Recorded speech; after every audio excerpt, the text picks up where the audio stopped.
मेरा पति एक परफेक्शनिस्ट है। उसको हर चीज़ परफेक्ट चाहिए होती है। वो अपने कपड़ों को तब तक प्रेस करता है जब तक उनके ऊपर से सारे रिंकल्स निकल ना जाए। वो अपने जूतों को भी तब तक पॉलिश करता है जब तक हम उस पर अपनी शक्ल क्लियरली न देखा है। वो दिन में 3 टाइम ब्रश करता है। मेरे को इन सारी चीज़ों से ज़्यादा कोई प्रॉब्लम थी नहीं, लेकिन अब ये कुछ बहुत ज़्यादा हो चुकी है। टाइम के साथ साथ हम लोग बूढ़े हो रहे हैं और साथ ही हमारे मुंह पर झुर्रियाँ आ रही है। लेकिन मेरे पति को बिल्कुल पसंद नहीं है। वो हर टाइम कोई ना कोई नया कॉस्मेटिक ट्राई करता रहता है ताकि इन झुर्रियों को गायब कर सके। मैंने उसको कई बार समझाने की कोशिश करी कि मैं उसको ऐसे ही पसंद करती हूँ, लेकिन वो मेरी सुनने को तैयार ही नहीं है। एक दिन मेरे घर पे एक अजीब सा पार्सल आया। वो एकदम प्लेन पार्सल था जिसके ऊपर सिर्फ हमारा एड्रेस लिखा था। उसके ऊपर कोई सा भी सेंडर से एड्रेस नहीं था। मैं बहुत कंफ्यूजन में थी कि ये पार्सल किसने भेजा होगा। तभी मेरे पति ने कहा कि ये पार्सल उसने मंगवाया है। उसने कोई सी वेबसाइट पे कोई एज रिवर्सिंग पिल देखी थी जो कि उसने मंगाई है। इस बात पर हमारी बहुत ज़्यादा बहस भी हुई थी, क्योंकि ये पिल्स बहुत ज़्यादा महंगी थी और सेंडर से एड्रेस न होने की वजह से हम इसको वापस रिटर्न भी नहीं कर सकते थे। ये पिल्स भी उसने पता नहीं कोई अजीब सी वेबसाइट से मंगाई थी, जिससे हमारे साथ फ्रॉड होने के चांसेस बहुत ज़्यादा बढ़ जाते हैं। अब हम कुछ कर भी नहीं सकते थे क्योंकि ये पिल्स हमारे पास आ चुकी थी। हम दोनों को रोज़ एक एक पिल लेनी थी। तीसरे दिन ही इन पिल्स ने अपना काम दिखाना शुरू कर दिया।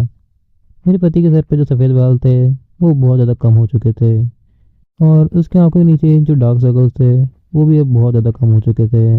मैं अपने पति के लिए बहुत ज़्यादा खुश थी, क्योंकि वो जैसा चाहता था वो बहुत ज़्यादा जवान दिखने लगा था।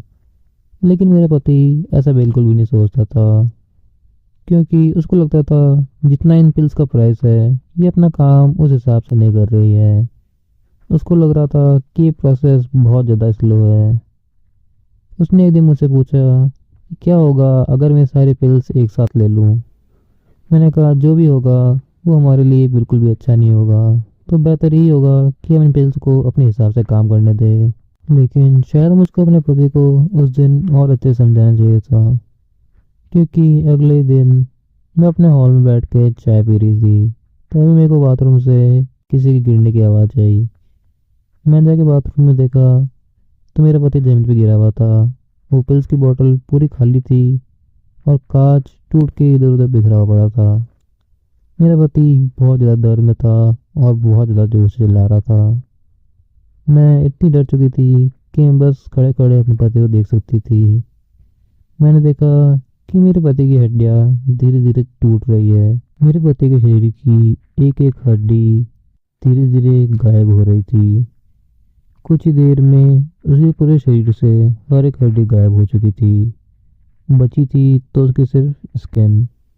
उसकी स्किन एकदम रबड़ की तरह थी। वो मेरी तरफ देख के चिल्ला रहा था, या फिर चिल्लाने की कोशिश कर रहा था, क्योंकि अब उसके गले से कोई भी आवाज़ आना एकदम बंद हो चुकी थी। मैं भाग के फ़ोन के पास गई और पुलिस को कॉल करा। मैंने खुद को कंट्रोल करने की पूरी कोशिश करी ताकि मैं उनको सब कुछ बता पाऊँ। पुलिस वालों ने मेरे को कहा कि उनको आने में अराउंड आधा घंटा लगेगा।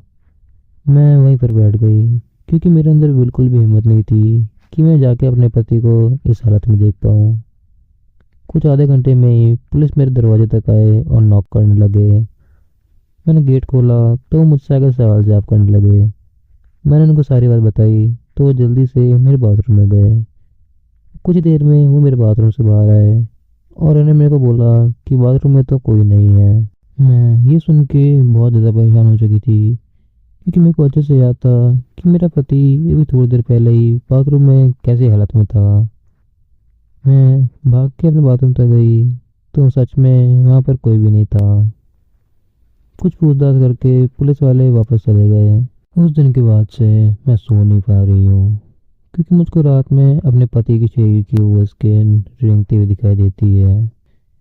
वो एक शरीर की तलाश में इधर उधर भटक रही है। एक रात मेरे को मेरे पैर में कुछ अजीब सा महसूस हुआ। जब मैंने देखा तो मेरे पति की स्किन उसको खाने की कोशिश कर रही थी। मेरा पैर उसके मुंह के अंदर ही था। उसके पूरे शरीर में एक भी हड्डी नहीं थी। तो मेरा पैर उसके अंदर से मेरे को क्लियरली दिखाई दे रहा था। मैं बहुत ज़्यादा डर चुकी थी। मैंने एक लात मारी तो वो चीज़ जाके दीवार के टकरा गई। मैं भाग के अपने कमरे से बाहर गई और गेट लॉक कर दिया। लेकिन गेट के नीचे गैप से वो चीज़ निकलने की कोशिश कर रही थी। मेरे को उसकी उंगलियां, जिसमें एक भी हड्डी नहीं थी, वो नीचे से क्लियरली दिखाई दे रही थी। मैं बहुत ज़्यादा डर चुकी थी। मैं पुलिस को भी कॉल नहीं कर सकती थी क्योंकि मेरे को पता था कि वो मेरी कोई भी हेल्प नहीं कर पाएंगे। ये सिलसिला अब करीब एक हफ्ते से चल रहा है। इस पूरे हफ्ते मैं एक भी रात सो नहीं पाई हूँ।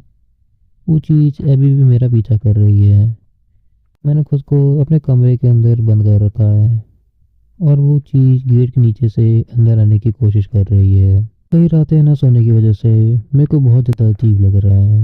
मेरा सर भी बहुत जोर से दुख रहा है। मैं अपने कमरे के अंदर बैठी थी, तभी मेरे को एक आइडिया आया। कुछ सालों पहले मैं एक टेलर की शॉप पर काम किया करती थी। पता नहीं ये चीज़ मेरे दिमाग में कहाँ से आई, बट मुझको ये प्लान बहुत ज़्यादा अच्छा लगा। मुझको ये सोचते हुए बहुत ज़्यादा हंसी भी आ रही थी। शायद नींद न लेने की वजह से मेरा दिमाग सही से काम नहीं कर रहा होगा। मैंने अपने कमरे का गेट खोला और उस स्क्रीन के ऊपर से भाग कर उस कमरे तक गई जहाँ पर ये सारा सिलाई का सामान पड़ा था। कुछ देर में वो स्क्रीन भी मेरे पीछे पीछे आ चुकी थी, लेकिन इस बार मैं उसको देख के बहुत ज़्यादा खुश थी। मैं उस स्क्रीन को रुई से भरने लगी। कुछ ही देर में उसने एक इंसान का फॉर्म ले लिया। मैंने उसकी आँख की जगह दो बटन और उसके मुंह को सुई से सिल दिया ताकि वो मुझ पे हमला ना कर पाए। वो अब मेरे पति की तरह लगने लगा था। मेरे को बहुत ज़्यादा नींद आ रही थी, तो मैंने उसको अपने बेड पर सुलाया और उसी के साथ सो गई। मुझको मेरा पति वापस मिल चुका था। मैं सोच के काफ़ी ज़्यादा खुश थी। उस रात मुझको बहुत अच्छी नींद आई। मैं अब अपने पति के साथ ही रहती हूँ।